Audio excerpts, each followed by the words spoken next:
Awaken ng, only I level up. Hashtag solo level up, hashtag weak to strong, hashtag face lapang, hashtag feels good. Lumipat si Luyu sa isang paralel na mundo bago ang pagbawi at paggising ng Reiki ng mga lungsod. Ang mga mabangis na hayop ay umatake, at lahat ng sangkatauhan ay nagsimulang pukawin ang mga espesyal na talento. Ang lahat ng nabubuhay na nilalang sa mundo ay nagsimulang mag-evolve at mag-mutate, at naging mga materyales para maging mas makapangyarihan ang mga tao.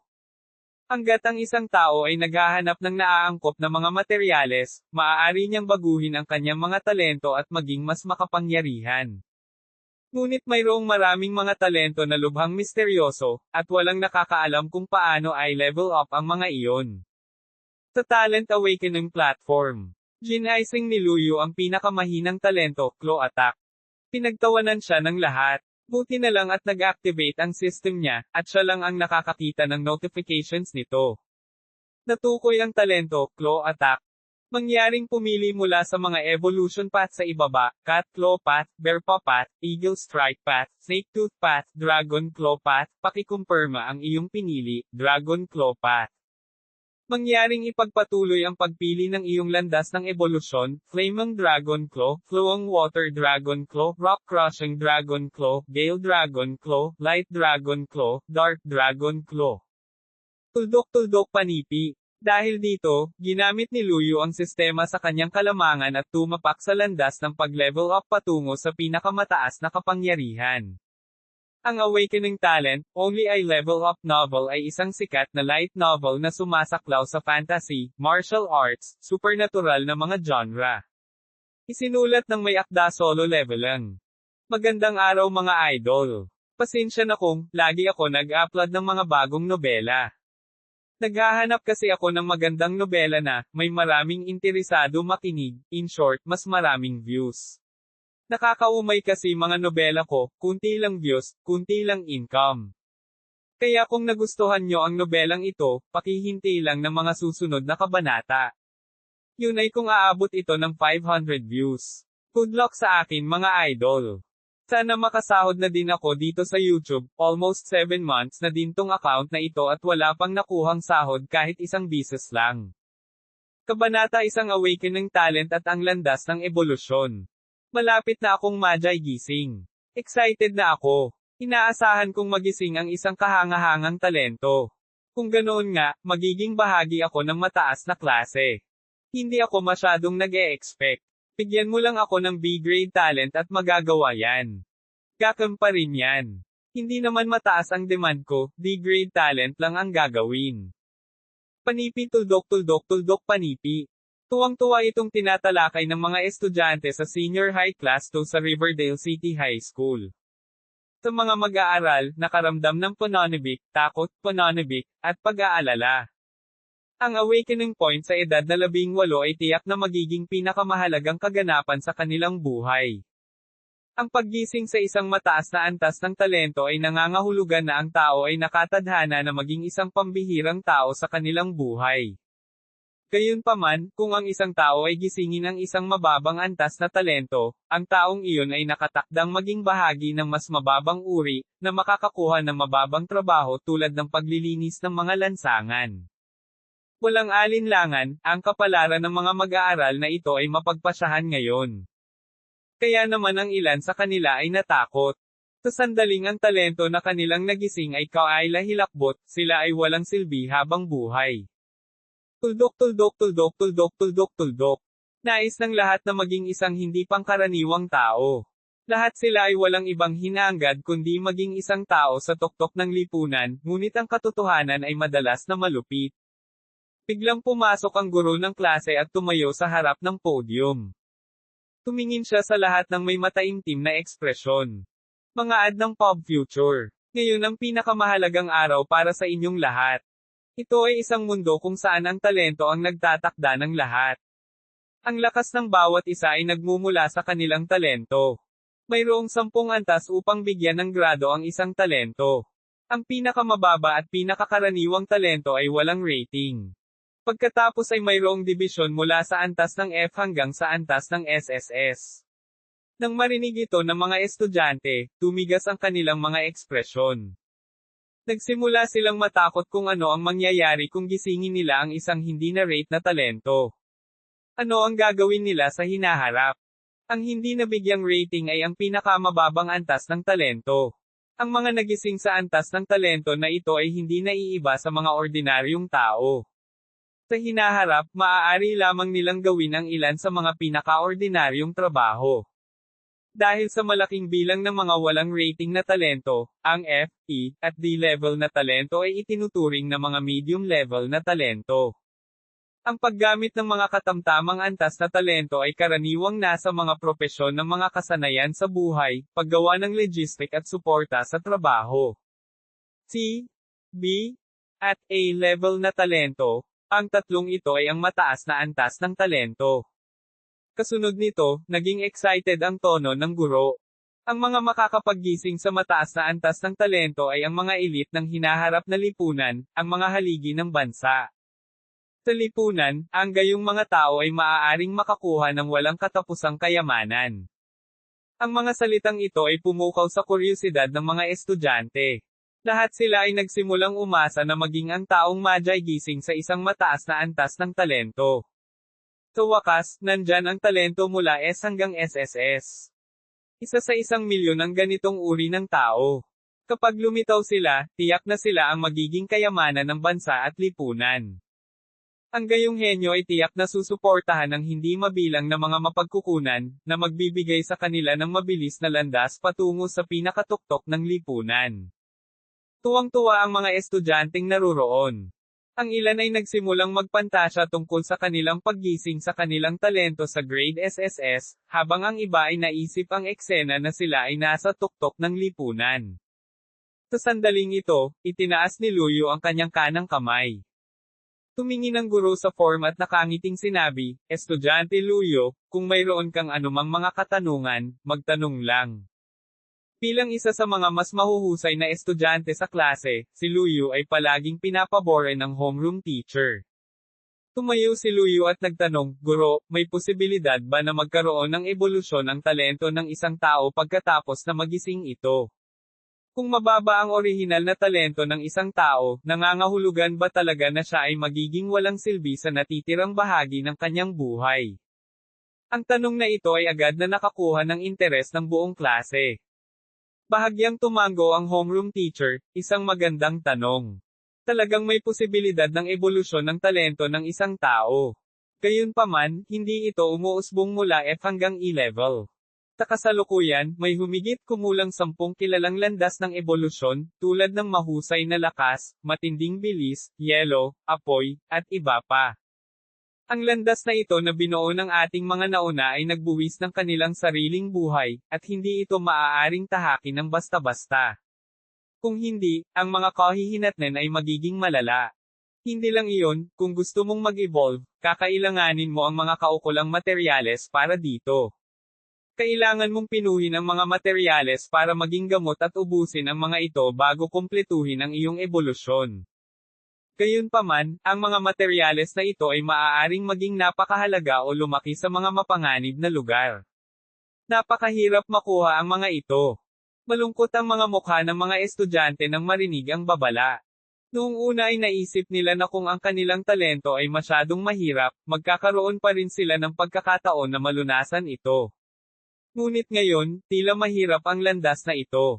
Pagkatapos, nagpatuloy ang guro ng klase na may seryosong ekspresyon. Ang paghahanap ng mga materyales ay simula lamang. Ang proseso ng pagpino ay ang pinakamahalagang bahagi.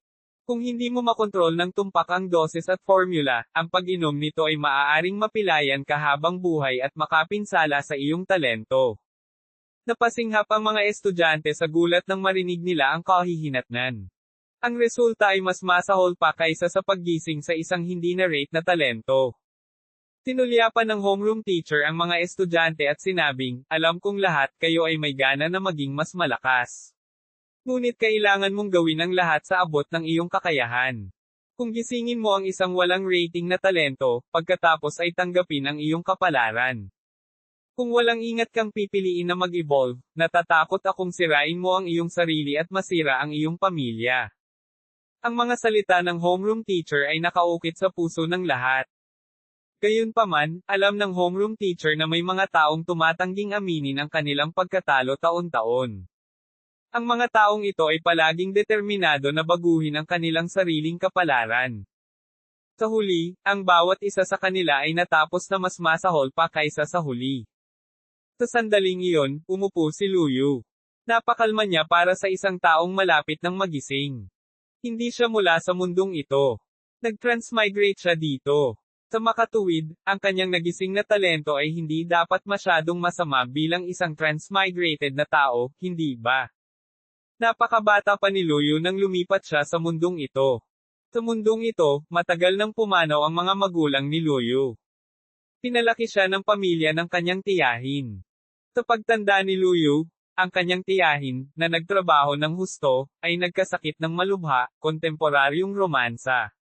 Si Luyu ay nagtatrabaho ng mga part-time na trabaho sa labas ng paaralan upang tumulong sa mga bayarin sa medikal ng kanyang tiyahin.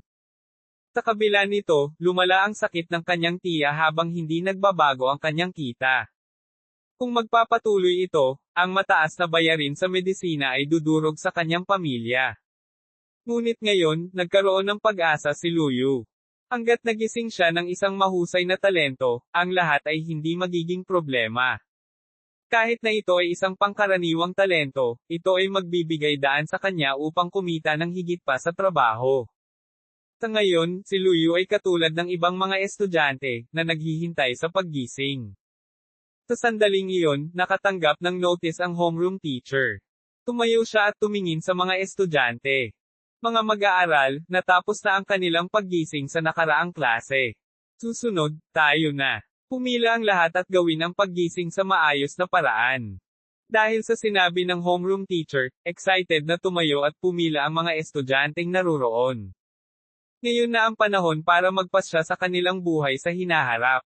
Kabanata 2 nagsisimula ang pagkagising, hindi inaasahang kakayahan. Magsisimula na ang seremonya ng paggising. Inayos ng homeroom teacher ang mga estudyante at lumabas ng silid-aralan patungo sa plaza ng paaralan. Nakita ng lahat ang isang malaki at marilag na array formation nang makarating sila sa plaza. Ang mga dalubhasang array formation mages ay lumikha ng natatanging ceremony array formation. Sa tulong ng kapangyarihan ng array formation, isasagawa ng mga estudyante ang seremonya ng paggising. Pumila ang mga estudyante at hinihintay na magsimula ang seremonya ng paggising. Isang nasa katanghaliang gulang na lalaki ang lumabas sa hanay. Tumayo siya sa harap ng grupo at iniwas ang tingin sa kanila. Hello, everyone. Ako ang host ng awakening ceremony na ito. Mangyaring pumila sa maayos na paraan at hintayin ang activation ng array. Ang mga estudyante ay labis na nasasabik at mataimtim na tumingin sa gitna ng array. Kinakabahan ako, magsisimula na ang paggising. Sana ay biyayaan ako ng langit ng bahagyang mas mahusay na talento. Narinig ko na ang pagiging host ng seremonya ng paggising ay lubhang kumikita. Siyempre, ang isang mahalagang bagay tulad ng seremonya ng paggising ay hindi isang bagay na maaaring i-host ng sinuman. Tuldok. Nagtataka ako kung anong antas ng talento mayroon ang host na ito. Ang isang taong maaaring mag-host ng gayong seremonya ay dapat na may mataas na antas ng talento. Tahimik na naghintay si Luyu sa karamihan, hindi pinapansin ang mga daldalan sa paligid niya. At the same time, sobrang curious din siya kung anong level ng talent meron ang host na ito. Nang tingnan ni Luyu ang host, nagulat siya na may lumitaw na floating panel sa tabi ng host. Ano ang nangyayari? Nagpakita ang panel ng detalyadong impormasyon tungkol sa host, kasama ang kanyang talent level. Habang napansin ni Luyu na hinuhulaan pa rin ng kanyang mga kaklase ang antas ng talento ng host, tila siya lang ang nakakakita sa panel na ito. Hindi kaya aksidenteng nagising siya sa sandaling ito, na nagpapahintulot sa kanya na makita ang mga bagay na hindi nakikita ng iba. Hindi masyadong nag-isip si Luyu at pinagmasdan ang host sa stage. Pangalan, Shu Qiang. Talento, Array Mastery. Ads by Pop Future. Antas ng talento, C-level. Ang pangalan ng host ay talagang Shu Qiang. Ang kanyang talento ay tila C-level, na talagang isang mataas na antas ng talento. Bukod dito, ito ay isang talento ng Array Mastery, na perpekto para sa seremonya ng paggising. Mabilis na tiningnan ni Luyo ang isang kaklase sa tabi niya upang i-verify ang kanyang kakayahan. Isang panel ang lumitaw sa tabi ng mag-aaral na ito at naitala ang kanyang personal na impormasyon sa lalong madaling panahon. Pangalan, Zhang Cheng. Talento, Surface Petrification. Petrification ng balat. Lubos na pinahusay na depensa, na nagbibigay ng bahagyang pagtaas sa lakas at bilis. Antas ng talento, F-level, mapupuyat. Nagulat si Luyo. Hindi niya akalain na makikita niya ang talent at level ng isang hindi pa nagising. Sa kakayahang ito, malamang na makakakuha siya ng maraming paghanga sa pamamagitan lamang ng pagkilos bilang isang propeta. Tumingin si Luyo sa susunod na estudyante at nakita ang parehong impormasyon ng panel. Pangalan, Shu Hua. Talento, Violent Force. Ang pansamantalang pag-activate ng marahas na puwersa ay lubos na magpapataas ng bilis at pag-atake. Antas ng talento, F-level, mapupuyat. Nagpatuloy si Luyo na tumingin sa susunod. Ang parehong panel ay ipinakita. Halos iniskan ni Luyo ang mga estudyante isa-isa. Gaya ng inaasahan, karamihan sa kanila ay may F-level talent o unrated talent. Ang mga may mataas na uri ng talento ay masasabing kakaunti at malayo. Pinakamahalaga, ang ilan ay walang anumang talento. Ang kinabukasan ng mga taong ito ay magiging miserable. Sa sandaling ito, sinabi ng host, mukhang lahat ay masyadong interesado sa aking talento. Pagkatapos ay sasabihin ko sa lahat. Ang aking talent level ay C, at ako ay sanay sa array formations. Kaya naman qualified akong maging host. Lahat, kung magising mo ang isang C-level na talento, ikaw ay magiging isang haligi ng lipunan tulad ko. Ang mga salita ng host ay naging lubhang masigasig sa mga estudyante. Kaya lumalabas na C-level talent lang ang kailangan para maging matagumpay na tao. Sila ay ilalagay sa mataas na posisyon upang tamasahin ang kanilang hinahangad na kayamanan. Sa ilang sandali, napuno sila ng pag-asa. Ang deklarasyon na ginawa ng host na si Shu Qiang, ay nagbigay kay Luyo ng kumpirmasyon na ang kanyang mga mata ay hindi nag-hallucinate. Tila na-activate niya ang isang talento na nagpapahintulot sa kanya na makita ang talento at antas ng iba. Magsisimula na ang seremonya ng paggising. Sunod-sunod na umakyat sa entablado ang mga estudyante para isagawa ang seremonya ng paggising. Sa lalong madaling panahon, isang tao ang lumabas sa grupo at nakakuha ng atensyon ng lahat ng naruroon. Siya ang school belle ng senior year class 2, si Su Qing.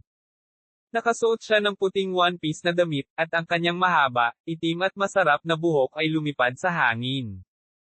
Ang kanyang manyeb puting balat ay tumutokso sa walang katapusang pag-iisip, at ang kanyang napakarilag na mga tampok ng mukha ay nakalalasing sa lahat ng naruroon. Sa ilalim ng tingin ng lahat, si Su Qing ay pumasok sa hanay. Nang magsimula ang seremonya ng paggising, ang mga estudyante ay masiglang nag-uusap sa kanya. Napakaganda ni Su Qing. Kung siya lang ang asawa ko. Ano ang iniisip mo? Hindi lamang siya mula sa isang mayamang pamilya, na may magandang hitsura at figure, maging ang kanyang mga resulta sa akademiko at sports ay top-notch. Tama. Since she is so outstanding, I think na hindi na tayo magkakaroon ng chance. Maaaring hindi iyon ang kaso. Paano kung magising siya ng isang hindi na-rate na talento? Hindi ba tayo magkakaroon ng pagkakataon? Sok! Bastos ka pala.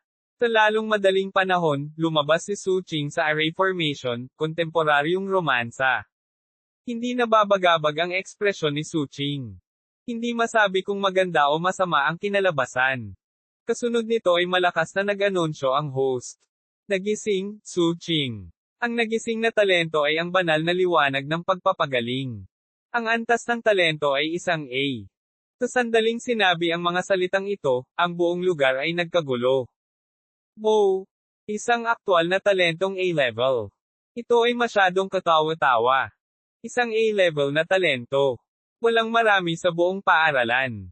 Maliwanag ang kanyang kinabukasan. Shish! Sumuko na ako ng tuluyan.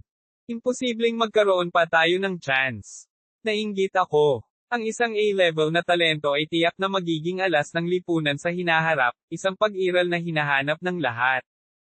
Bakit F-level lang ako? Bakit? Ilan sa mga estudyante sa ibaba ng entablado ay naiinggit, may naiinggit, at may nanghihinayang. Nang bumaba si Suching mula sa entablado, lahat sila ay nagpakita ng mga nakaplaster ng ngiti at binati siya. Congratulations, congratulations! Tulad ng inaasahan sa paaralan na si Belle, tiyak na makakamit niya ang magagandang bagay sa hinaharap. Congratulations, Suching, sa pagmulat ng isang A-level na talento. Kapag yumaman ka sa hinaharap, huwag mo kaming kalimutan ng mga matandang kaklase. Hindi sila pinansin ni Suching at bumalik sa kanyang upuan. Tumingin si Luyu kay Suching at bahagyang kumunat ang noo. Ang panaw sa tabi ni Suching ay nagpakita na ito ay hindi isang A-level na talento. Pangalan, Suching. Talento, Light Affinity. Antas ng talento, S. Iniulat ng host na ginaisang niya ang banal na liwanag ng pagpapagaling, isang A-level na talento. Pero, ibang talent ang nakita niya. Kahit na ito ay medyo magkatulad, ito ay talagang dalawang magkaibang talento. Bukod dito, ito ay isang mahirap na talento sa gradong S. Hindi kaya nagkamali ang host sa kanyang report. O marahil lahat sila ay mali at hindi tumpak na natukoy ang talento ni Suching. Tila kapaki-pakinabang pa rin ang kakayahan ng matalas niyang mata. Habang malalim ang iniisip ni Luyu, natapos ang seremonya ng paggising. Huling estudyante na. Sa wakas, turn na ni Luyu. Ang mga mata ng lahat ay nakatutok kay Luyu, naghihintay para sa kanya na umakyat sa entablado at gisingin ang kanyang likas na talento. Naglakad si Luyu patungo sa array formation na kinakabahan. Kinailangan niyang gisingin ang isang mataas na antas ng talento upang masakliyan ang kabutihan ng kanyang tiyahin sa pagpapalaki sa kanya ng sapat. Kabanata 3 Letdown, ang pinakamahinang armas na posible.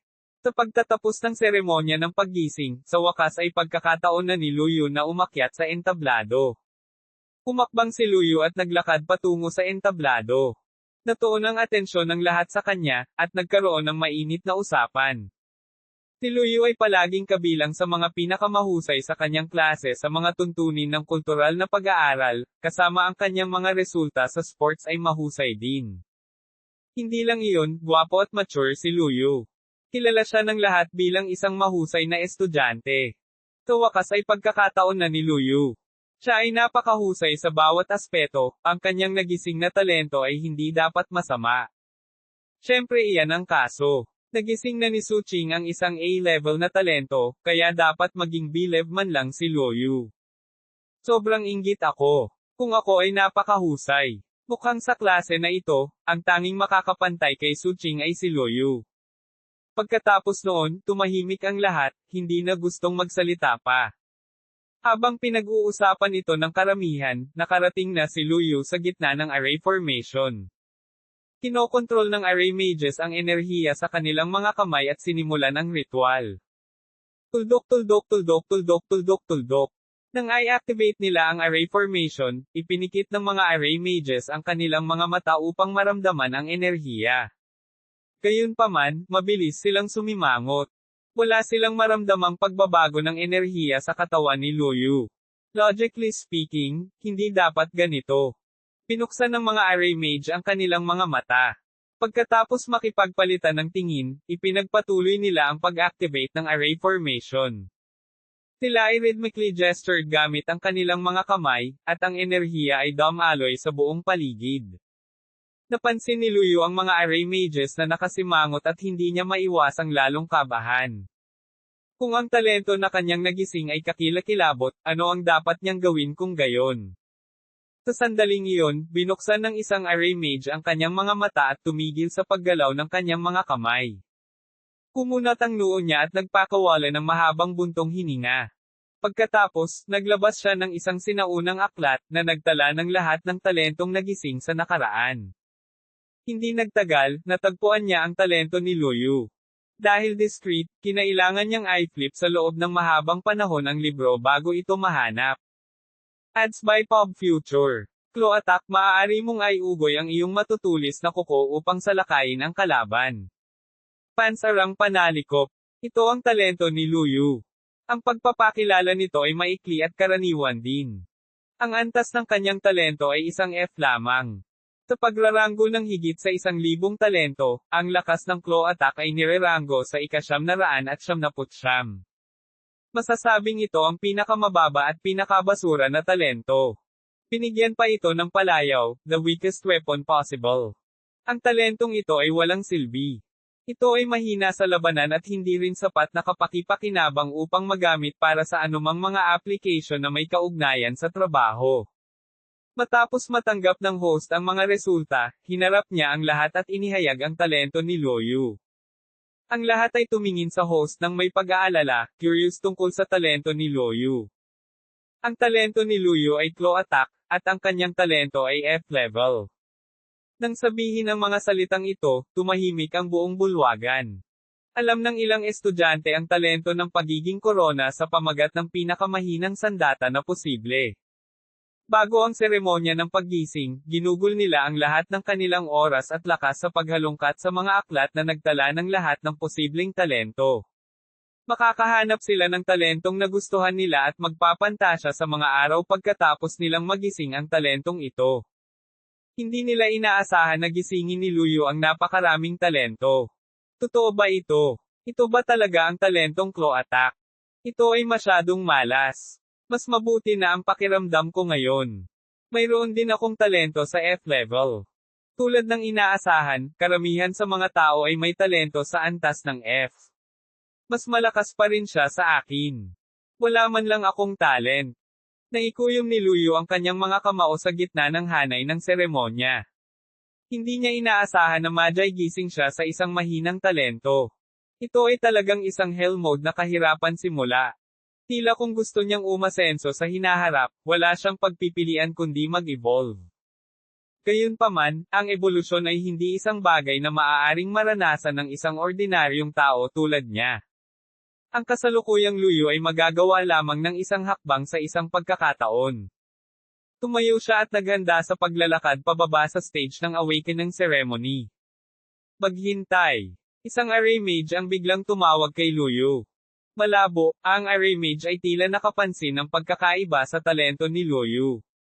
Tila nakakita siya ng isa pang hindi kilalang talento na may rango sa SSS sa sandaling iyon. Hindi niya namalayan na ang talento ni Luyu ay claw attack hanggang sa natapos ang seremonya. Hindi naman sa nakalimutan na niya ang pagkakaroon nito.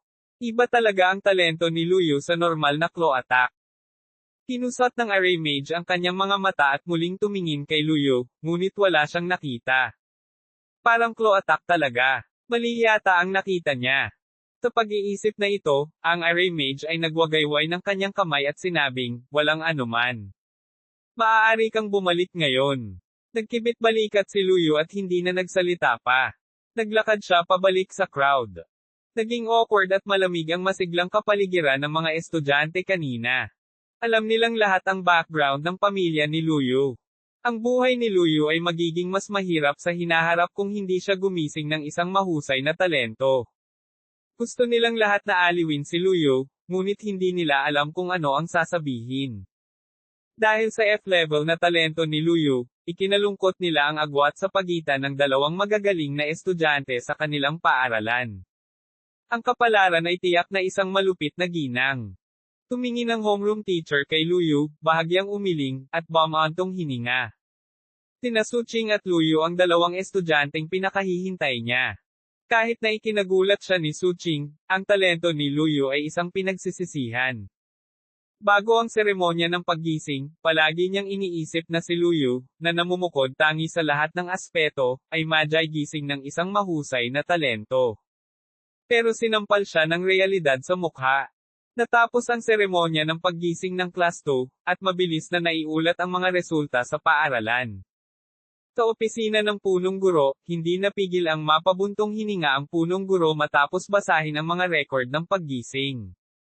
Bago ang seremonya ng paggising, napansin nila ang mga magagaling na estudyante, at kasama nila, naakit ni Luyu ang kanyang atensyon.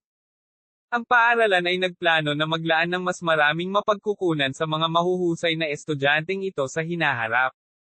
At si Luyu ay isang talento na pinapahalagahan nila. Ngayong lumabas na ang mga resulta, medyo nakaramdam siya ng kawalan ng kakayahan sa sitwasyon. Wala siyang pagpipilian kundi ipamahagi ang mga mapagkukunan sa iba pang natitirang mga mag-aaral. Pagkatapos ng seremonya, lalapit ang mga tao upang aliwin si Luyu sa pagbabalik sa klase. Luyu, huwag kang masiraan ng loob.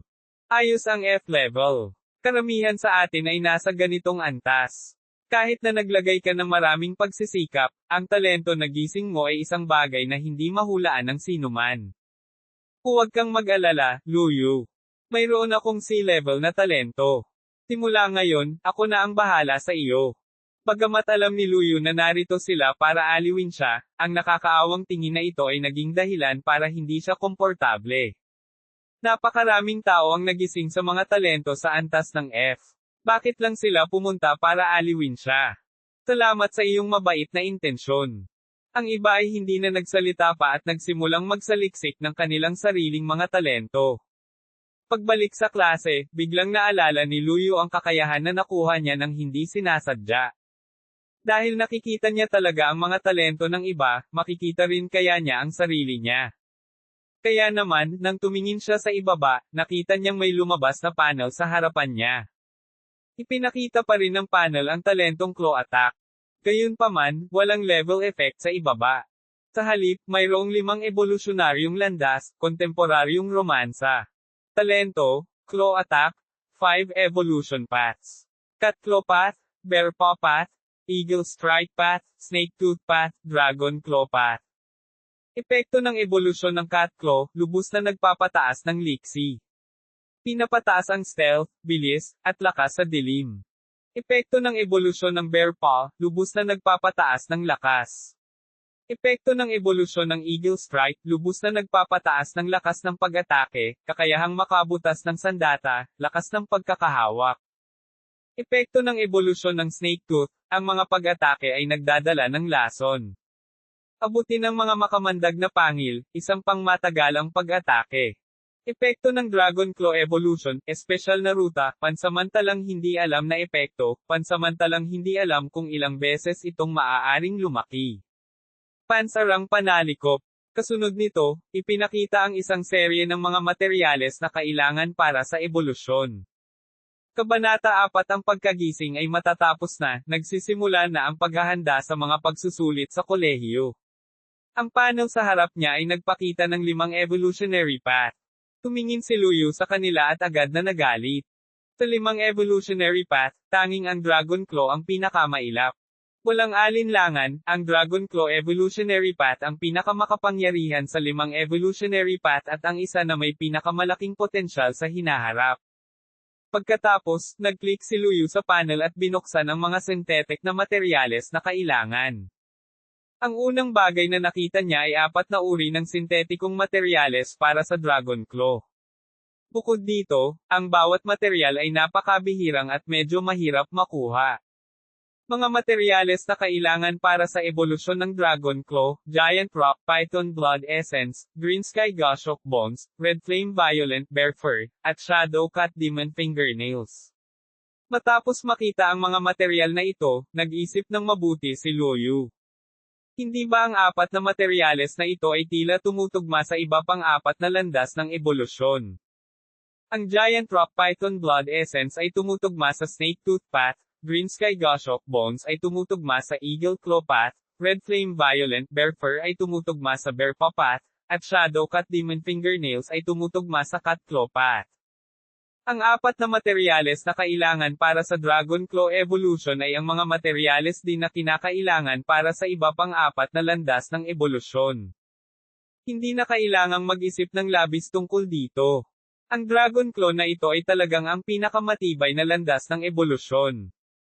Gayunpaman, ang mga materyales na ito ay hindi karaniwan, at ang pagkuha ng mga ito ay hindi magiging madali. Tuldok. Bagamat mahirap ang kanyang talento, ang kanyang paglago sa hinaharap ay hindi masusukat sa landas ng ebolusyon ng Dragon Claw na ito. Sa pag-iisip nito, nakahinga ng maluwag si Luyu. Hangga't naipon niya ang mga materyales, ang kanyang talento ay maaaring hindi nangangahulugang ang pinakamahina sa mundo. Isa-isang bumalik sa klase ang mga estudyante. Sumunod sa kanila ang homeroom teacher. Lahat, dahil natapos na ang paggising, ayusin natin ang mga upuan. Ayon sa tradisyon, ang mga may mahusay na talento ay uupo sa harap na hanay. Ang mga may mahinang talento ay uupo sa huling hanay.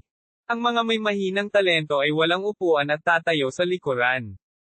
Mga ad ng Pop Future. Pagkatapos, kinuha ng homeroom teacher ang sitting order na katatapos lang itakda at isa-isang binasa ang mga pangalan ng mga estudyante. Ito ay isang paraan upang ma-motivate ang mga mag-aaral. Ang isang malinaw na dibisyon ng mga marka ay maghihikayat sa mga mag-aaral na umakyat sa hagdan. Habang binabasa ng homeroom teacher ang mga pangalan, muling inilaan ang mga upuan.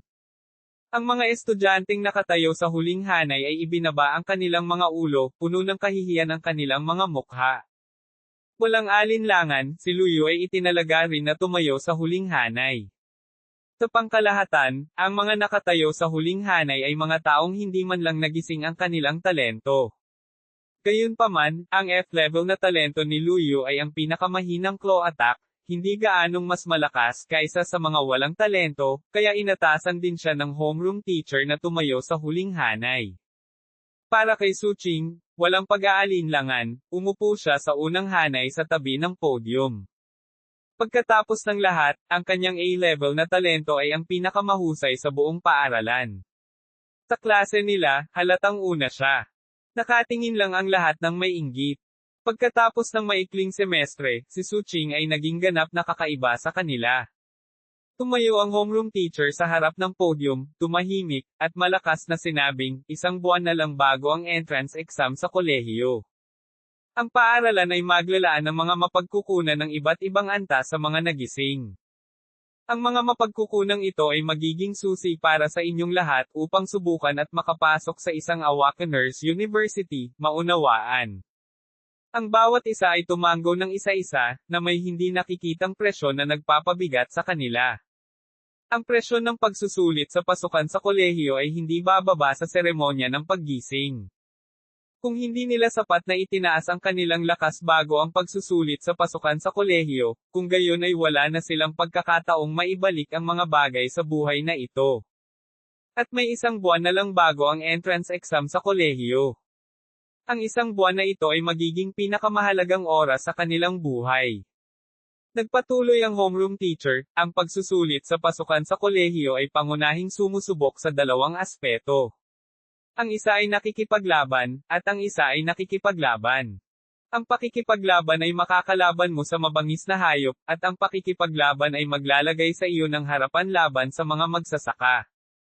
Kapag nagsasanay ka ng normal, dapat kang pumunta para sa mas aktwal na pagsasanay sa labanan upang makakuha ka ng magandang resulta hanggat maaari. Sa plano sa susunod na buwan, malaya kang mag-explore at magsanay sa unang 3 linggo. Sa huling linggo ng pagsasanay, aakayin kita upang madagdagan ang iyong lakas ng mabilis hanggat maaari. Pagkatapos magsalita ng homeroom teacher, masigasig na nagsimulang magtalakayan ang klase. Masyadong maikli lang ang 1 buwan. Kailangan pa nating makipaglaban sa mga mabangis na hayop. Hindi ba ito masyadong mapanganib? Saan ako makakahanap ng isang mabangis na hayop upang sanayin at labanan? Sa aking talento, natatakot akong mamatay ako sa mabangis na hayop sa pagsusulit kung hindi ako mag-iingat. Maging magkaibigan tayo. Mula ngayon, maaari na nating alagaan ang isa't isa at magsanay ng magkasama. Maganda kung makakapagsanay tayo kasama si Suching. Ang lahat ay tumingin kay Suching at nagkaroon ng kani-kanilang maliit na iniisip. Kung maaari nilang hilahin ang isang A-level na powerhouse tulad ni Suching sa kanilang koponan, ang kanilang diskarte sa pagsasanay sa hinaharap ay magiging mas madali. Ang klase ay masigasig na tinatalakay ang kanilang mga plano sa hinaharap. Halos lahat ay hindi pinansin ang mga estudyanteng nakatayo sa likuran. Ang lahat ay makatotohanan. Alam nilang lahat na ang mga nakatayo sa likuran ay ang pinakamababang uri sa lipunan sa hinaharap. Sila ay makikibahagi sa pinakamahirap na gawain. Sila ay nakatadhana na hindi mula sa iisang mundo, upang hindi sila magkaroon ng masyadong maraming pakikipag-ugnayan. Hindi nakipag-usap si Luyu sa iba. Sa halip, iniisip niya na kung magkakaroon siya ng pagkakataong mag-evolve sa unang pagkakataon, alin ang mas mahusay na pagpipilian.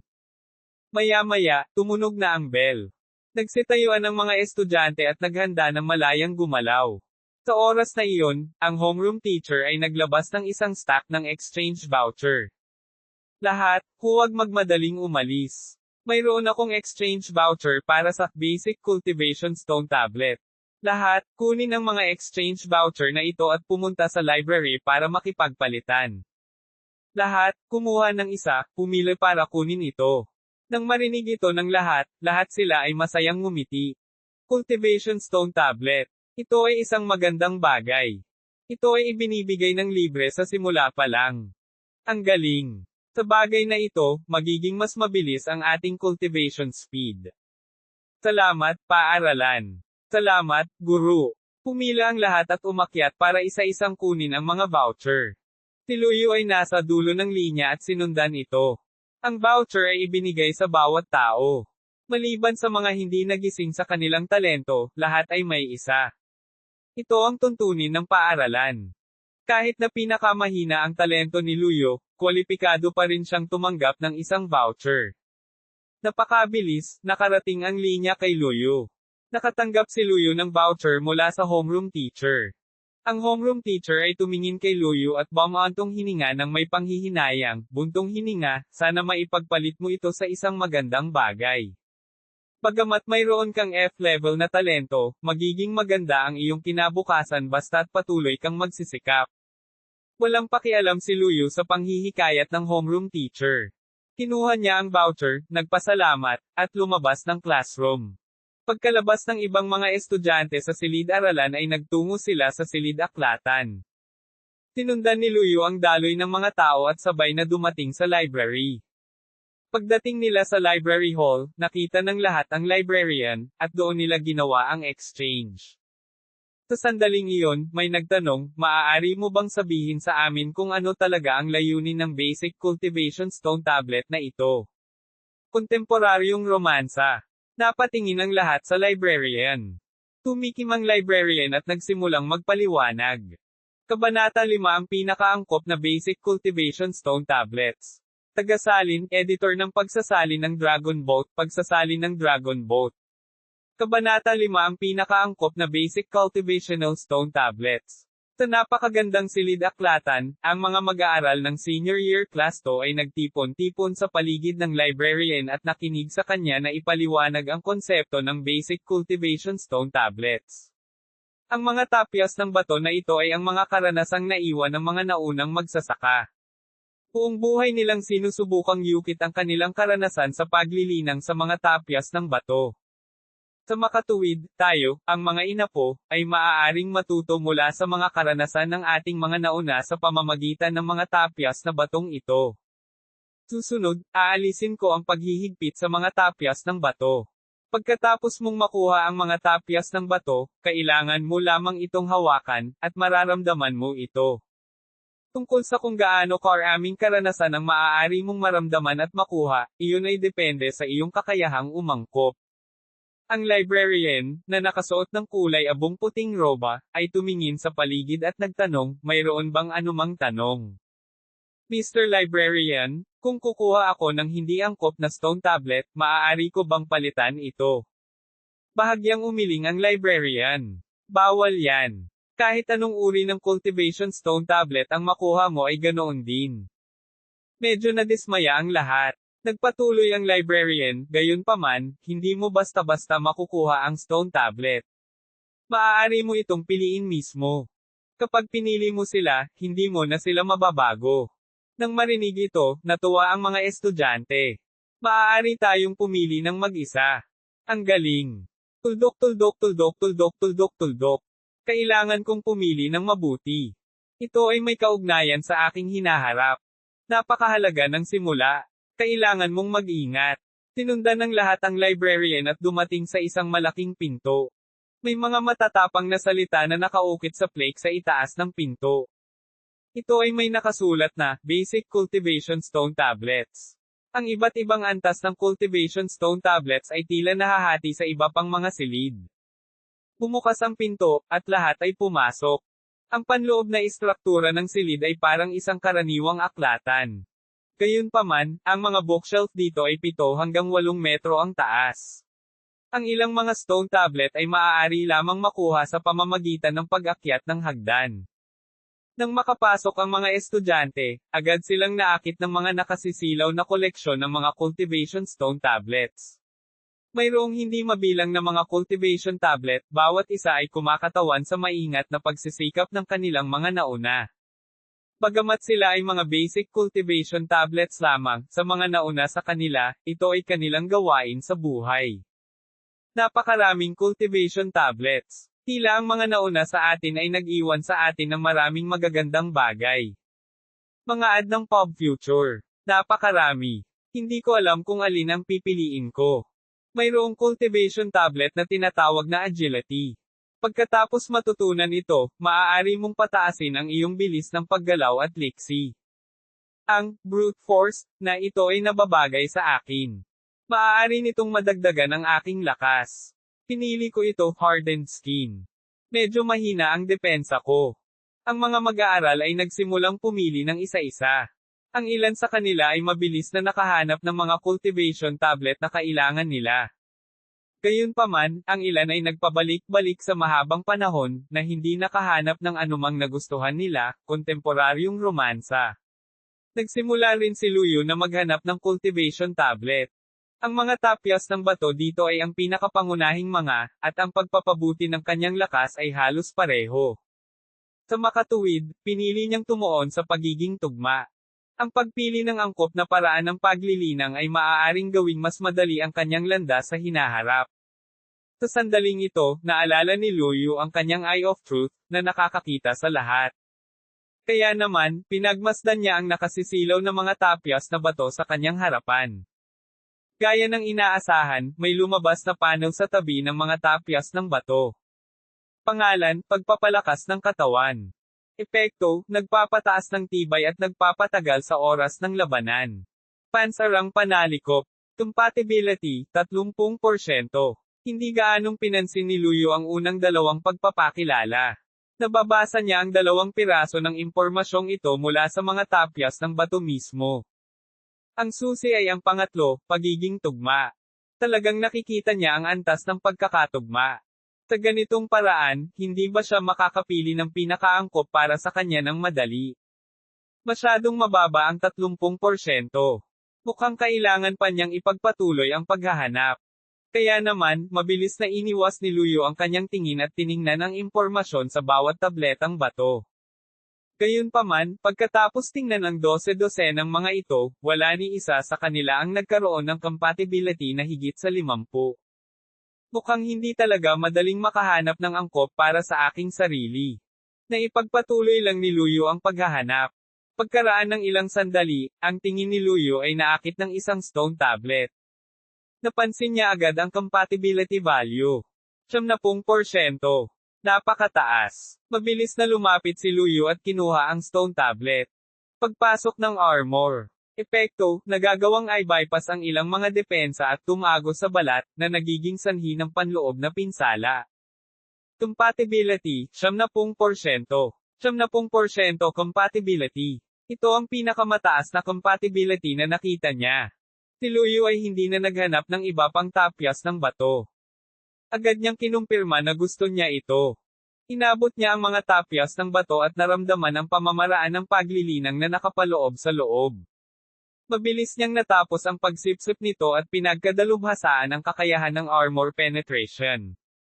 Matapos kumpirmahin ang pagsipsip ng cultivation technique, lumitaw ang isang interface ng system sa harap ni Luyo. Ang interface ay nagpakita ng personal na impormasyon ni Luyo, kabilang ang 5 katangian. Pag-atake, 60. Bilis, 57. Kalusugan, 76. Mana, 80. Depensa, 45. Ang bawat nagising na cultivator ay may average na bilis ng pag-atake at depensa na humigit kumulang 50, at ang kanilang kalusugan at mana ay halos 100. Ang pag-atake at bilis ni Luyu ay mas mataas kaysa sa mga ordinaryong tao, ngunit ang kanyang depensa ay bahagyang mas mababa. Nakita ni Luyu ang quest ngayon sa interface. Daily quest, long distance running, 0-10 na kilometro, long jump, 0-100, climbing, 0 na kilometro, swinging close, 0-100. Pumili ng isa upang kumpletuhin. Pansarang Panalikop. Ang 4 na misyon ng system ay hindi masyadong mahirap, ngunit ang gantimpala ay susi. Pagkatapos, nakita ni Luyu ang mission reward sa ibaba ng mission notification. Makakatanggap ka ng sumusunod na gantimpala para sa pagkumpleto ng pang-araw-araw na misyon. Pumili ng isa sa 3. Pansarang Panalikop. 1. Nakakuha ng 5 libreng attribute points. Pansarang Panalikop. 2. Nakakuha ng 1 libreng skill point. Pansarang Panalikop. 3. Nakakuha ng random na kaba ng kayamanan. Pansarang Panalikop. Maliban sa pang-araw-araw na quest, mayroon ding mga achievement quest at random na quest na nagbibigay ng mas maraming pabuya. Pansarang Panalikop. Matapos makita ang mga gantimpala na ito, ngumiti si Luyu. Ang mga premyo ay hindi masama. Tila kailangan niyang unahin ang pagkumpleto ng pang-araw-araw na paghahanap sa araw na ito sa kanyang pagbabalik. Matapos tanggalin ang panel, lumakad si Luyu sa pintuan ng silid. Magbubukas lamang ang pinto pagkatapos makuha ng lahat ang mga tapyas ng bato. Naghintay si Luyu ng ilang sandali, lahat ng iba ay sa wakas ay nakakuha ng kanilang sariling pamamaraan sa paglilinang. Pinuksan ng librarian ang pinto, at sunod-sunod na umalis ang mga estudyante. Sumunod si Luyu sa agos ng mga tao at lumabas na mag-isa. Noong nakaraan, si Luyu ay napakahusay na estudyante sa klase na halos wala siyang kaibigan. Kaya, madalas siyang naglalakbay ng mag-isa. Nagpaplano pa rin si Luyu na umalis mag-isa para mag-level up. Napakahirap na bumuo ng isang koponan. Sa sandaling iyon, isang grupo na nagtipon sa malapit ang nakakuha ng atensyon ni Luyu. Tumingin siya at nakita ang isang grupo ng mga tao na nakapalibot kay Suching. Suching, bumuo ng isang team kasama ko. Ibibigay ko sa iyo ang lahat ng magagandang bagay na makukuha ko. Bumuo ng isang koponan sa amin. Lahat kami ay napakalakas. Miss Suching, sumali ka sa team ko. Napakayaman ng tatay ko. Ang ingay mula sa karamihan ay bahagyang napasimangot si Suching. Pagkatapos, nakita niya si Luyu na nakatayo sa tabi niya. Noong nakaraan, ang natatanging Luyu ay nagbigay sa kanya ng magandang impresyon sa paaralan. Bukod dito, ang personalidad ni Luyu ay mas mature kaysa sa mga taong nakapaligid sa kanya. Hindi siya balisa o irritable. Kung magka-team sila, bagay pa rin sila sa isa't isa, kahit medyo mahina siya. Kaya, naglakad si Suching patungo kay Luyu. Luyu, gusto kong bumuo ng team kasama ka. Okay lang ba? Lumapit si Suching nang may ngiti. Saglit, lahat ng tao sa paligid ni Suching ay natulala sa kinatatayuan. Nawala ang isip nila. Hindi ko maintindihan. Bakit hinahanap ni Suching si Luyu para maging teammate niya? Pareho silang lahat ng iniisip.